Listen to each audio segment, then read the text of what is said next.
Hello everyone, my name is Atharva और आज हम बात करने वाले हैं क्लास 12 फिजिक्स एक इंपॉर्टेंट डेरिवेशन की, जो कि आपके बोर्ड के पॉइंट ऑफ व्यू से काफी इंपॉर्टेंट रहेगा। टाइम वेस्ट ना करते हुए डायरेक्ट टॉपिक पर आते हैं। टॉपिक आज का हमारा है write the expression of electric field due to uniformly charge ring at axial position. कुछ डेरिवेशन हमने प्रीवियस वीडियोस में जो किए हैं बिल्कुल सेम ऐसा ही डेरिवेशन है, बस थोड़ा सा डिफरेंट है। ठीक है, चलो स्टार्टिंग में हम सबसे पहले क्या लिखते हैं, इसका स्टेटमेंट। अब देखो स्टेटमेंट क्या होता है, मैं स्टेटमेंट लिख देता हूं पहले, रिंग इस, ठीक है, ये इसका स्टेटमेंट रहेगा। इसके बाद हमारा क्या बनता है, डायग्राम। डायग्राम देखो कैसा रहेगा इसका, देखो एक हमें क्या लेनी है, रिंग, एक हमने रिंग ली है जिस पर पॉजिटिव चार्ज डिस्ट्रीब्यूट है यूनिफॉर्मली, ठीक है,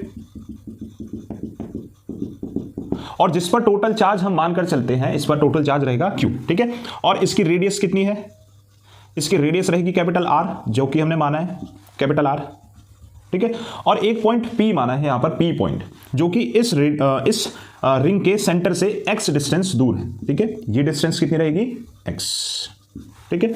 अब हमें क्या करना है, नेक्स्ट स्टेप, जैसे कि इंटीग्रेशन हमें करना है इस क्वेश्चन में, इस पर्टिकुलर डेरिवेशन में हम क्या करते हैं, एक एलिमेंटल पोर्शन मानते हैं। इस पूरी रिंग का एक हमने छोटा सा एलिमेंटल पोर्शन मान लिया और हमने ये भी कंसीडर किया कि इस छोटे एलिमेंटल पोर्शन पर चार्ज कितना रहेगा, dq, ठीक है।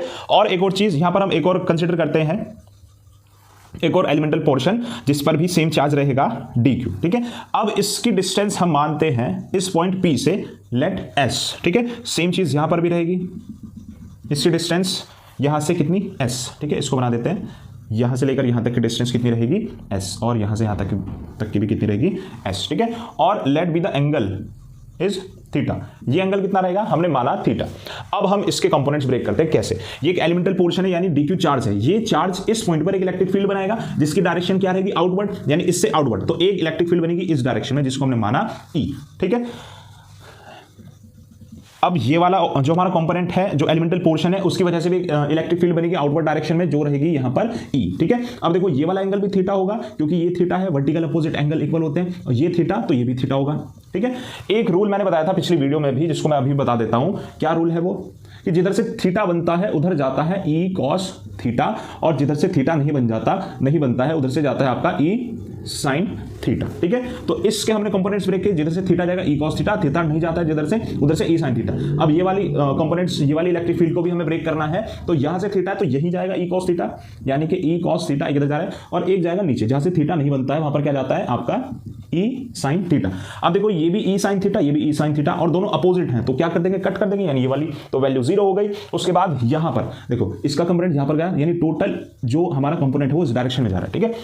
अब देखो यहां पर हमने एक छोटा सा एलिमेंटल पोर्शन माना, ऐसे कितने इनफाइनाइट एलिमेंटल पोर्शन हो सकते हैं, बहुत सारे हो सकते हैं। हमने एक माना है, हमने दो मानकर किया, तो सबकी डायरेक्शन इसी में जा रही है, यानी कि सभी इस सेम डायरेक्शन में जाएंगे, तो हम इसी वजह से एक को लेकर उसका इंटीग्रेशन कर देते हैं, पूरा इंटीग्रेशन, तो पूरे की हमारे पास इलेक्ट्रिक फील्ड की वैल्यू आ जाएगी। देखो क्या होगा, आप लिखोगे, यहां से स्टार्ट करते हैं,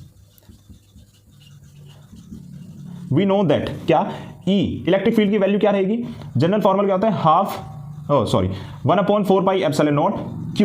अब देखो यहां पर Q कितना रखोगे, हम इस वाले इलेक्ट्रिक फील्ड की बात कर रहे हैं, तो ये किस वाले चार्ज की वजह से, इस dq चार्ज की वजह से, तो चार्ज कितना रहेगा dq अपॉन डिस्टेंस, ये कितनी है डिस्टेंस s, तो अपॉन में s स्क्वायर, ठीक है। फिर क्या लिखोगे, अब अगर हम बात करें रिजल्टेंट की, तो अकॉर्डिंग टू रिजल्टेंट जो टोटल इलेक्ट्रिक फील्ड होगी ET, वो कितनी होगी भाई, इंटीग्रेशन करेंगे हम E cos थीटा, जो भी हमने डिस्कस किया, E cos थीटा का इंटीग्रेशन अगर हम कर दें तो टोटल रिंग की वजह से इलेक्ट्रिक फील्ड आ जाएगी इस पॉइंट P तक, ठीक है।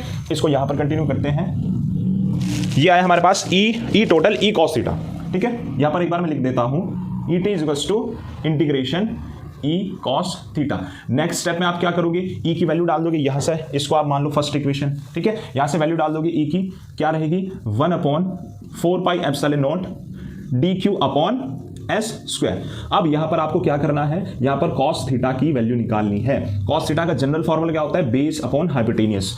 अगर मैं बात करूं इस ट्राइंगल में, ट्राइंगल दिख पा रहा है आपको, इस ट्राइंगल में बेस कितना रहेगा x, तो यहां पर क्या रख लो x अपॉन हाइपोटेनस कितना है, हाइपोटेनस कितना है इसका s, तो अपॉन में क्या रहेगा आपके पास s, ठीक है। अब cos थीटा की वैल्यू यहां पर डाल दो, कितनी रहेगी x अपॉन s, ठीक है। इंटीग्रेशन से जो कांस्टेंट चीज है उसको हम बाहर ले लेते हैं, कांस्टेंट क्या है, ये सब चीज कांस्टेंट है, ये भी कांस्टेंट है और x भी कांस्टेंट। वेरिएबल क्या रहेगा, इंटीग्रेशन किसका होगा, dq का, तो हमने सभी को बाहर लिया, 1/4πε0 x अपॉन s क्यूब, ठीक है। इंटीग्रेशन किसका होगा, डी क्यू का। नेक्स्ट टर्म में, नेक्स्ट लाइन में आप इंटीग्रेशन कर दोगे, क्या रहेगा 1/4 pi epsilon not x S cube, integration करोगे डी क्यू का तो ये आ जाएगा कैपिटल क्यू, ठीक है। डी क्यू का इंटीग्रेशन क्या आ जाएगा, क्यू।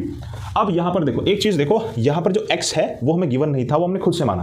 क्वेश्चन में गिवन क्या होगा या फिर डेरिवेशन जब हमें करना है, हमें डेरिवेशन निकालना है x और r के टर्म में, ठीक है। तो हम क्या करते हैं, s को x और r के टर्म में लिखते हैं। क्या होगा देखो इधर देख लेते हैं, ये एक राइट एंगल ट्राइंगल है, ये हाइपोटेनस रहेगी, ये बेस रहेगा और ये परपेंडिकुलर रहेगा। तो by using Pythagoras theorem S square यानी hypotenuse square is equals to base square plus perpendicular square. तो यहां पर लिख लेते हैं S square is equals to X square plus R square, और दूसरी टर्म में अगर हम कहें S is equals to X square plus R square की पावर 1/2। जब स्क्वायर उधर जाएगा तो पावर कितनी बन जाएगी, 1/2। अब हम एस की वैल्यू यहां पर पुट कर देते हैं, क्या रहेगी वैल्यू देखो, it is equals to 1/4 pi epsilon not x cube upon s की जगह आप क्या डालोगे भाई, एक्स की पावर 2 प्लस आर की पावर 2 की होल पावर 1/2, ठीक है। अब लिख लेते हैं 1/2, और एस की पहले से पावर कितनी थी, 3, यानी इसकी होल पावर 3। अब पावर की पावर क्या होती है भाई, मल्टीप्लीकेशन, यानी कि 1/2 इंटू 3 कितना हो जाएगा, 3/2। नेक्स्ट स्टेप में इसको लिख देते हैं,